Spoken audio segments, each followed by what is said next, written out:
Ano siyang ano, taglay na angelic voice. Siyempre, ang mga Kalingap reactors din natin, no? Pasupport na rin po ng kanilang YouTube channel. Hello po, please support Rock PH. Sa pong Kalingap na sugid na taga-subaybay. So, please support po ninyo.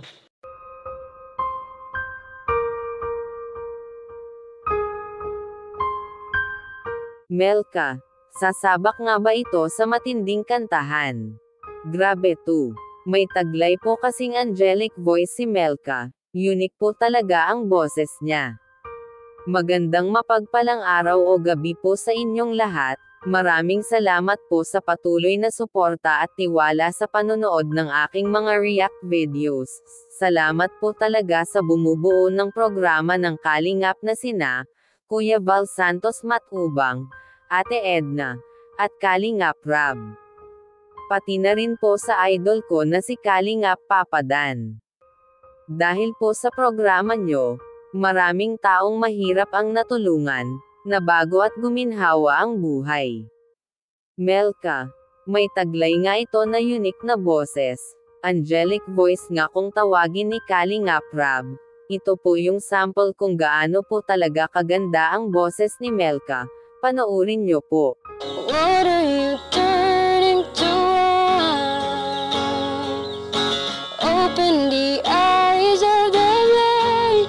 There's no one like you. There's none like you. Into the darkness you shine. Out of the ashes we rise. There's no one like you. There's none like you. Our God is greater. Our God is stronger. God, you are higher than any other. Our God is healer. Awesome and power there. Our God. Grabe po talaga, angelic voice nga po ito, bihira lang po talaga ang mabigyan ng ganyan kagandang boses.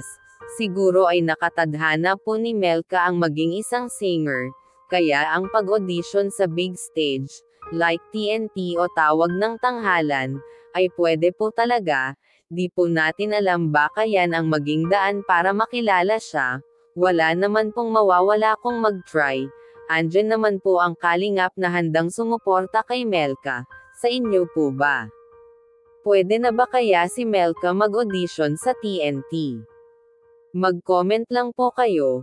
Iba-iba naman po tayo ng opinion. Dito muna lang po tayo. Salamat po sa suporta nyo. Sana po ay mag-subscribe kayo para ma-notify kayo sa panibagong react video na mai-upload ko. Ingat po kayo. And God bless po sa lahat.